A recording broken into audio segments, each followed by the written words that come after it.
Mengadu sepatutnya pada siapa? Allah. Tapi kenapa kau mengadu pada status WhatsApp? Ya Allah, kurniakan kesabaran kepadaku. Kenapa kau kena taib benda tu?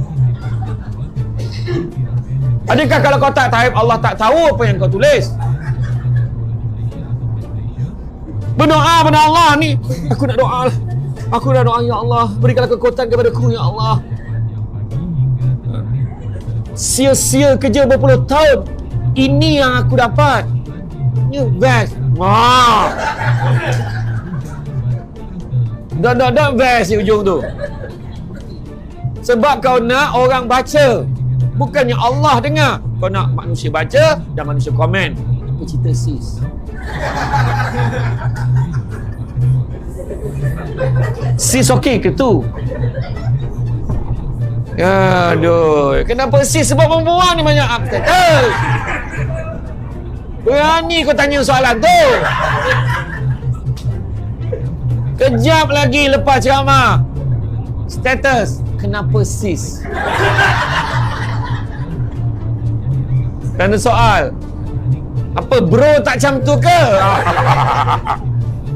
Ya, itu kadang-kadang you all suka share benda tu. Minta dengan Tuhan, minta dengan status WhatsApp. Kemudian, sudahkah aku berlaku adil pada diri sendiri? Adakah aku ni adil pada diri aku sendiri? Aku biar aku layankan kehendak orang semua.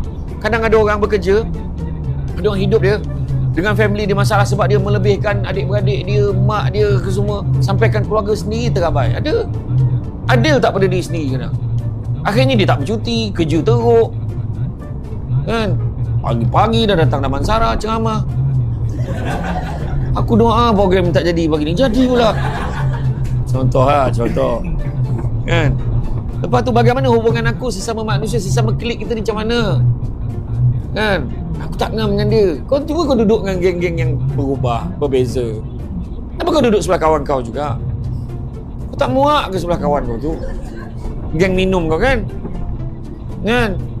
Jangan minum kat luar kan? Tempat minum bergantung siapa ketua bulan, bergantung pada siapa yang bawa kita. Dia lah ketuanya. Ikut je. Aku tahulah nak bawa gimana.